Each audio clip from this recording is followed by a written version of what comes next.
So question number 12 we have is, in a group of 3 girls and 4 boys, there are 2 boys B1 and B2.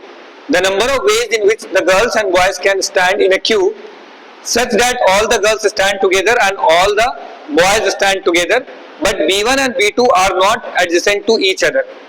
And options given are 144, 72, 96 and 120. Let's see what are the cases they are saying. That in a group we have how many girls? 3 girls and 4 boys are there, right? So let's suppose how many total rearrangement we can make. So total rearrangement we can make is, first of all we are finding total, and then they are asking, they want to know the cases in which B1 and B2 are not adjacent to each other. So from the total cases we will subtract those cases in which B1 and B2 are standing together, right, adjacent to each other. So first of all, total number of cases will be what?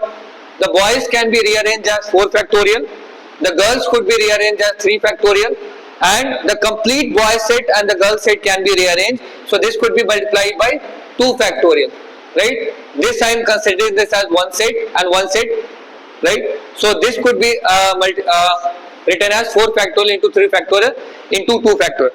Now those cases in which B1 and B2 are together, those cases in which B1 and B2 are together, so we have to assume B1 and B2 as one unit, right?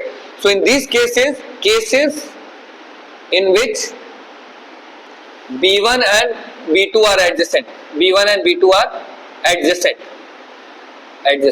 correct? So B1 and B2 are adjacent, it means what? First of all, the boys will become what? B1, B2, I am assuming as B1 and B2 as one unit. So this is B1, B2, and then B3 and B4.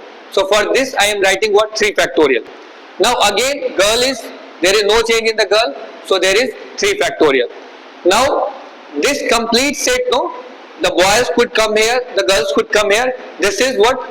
This could be multiplied as 2 factorial. There is a possibility that boys can, this way it can come and girls can come there. And now there is one more rearrangement that we can do is B1 and B2 internal rearrangement.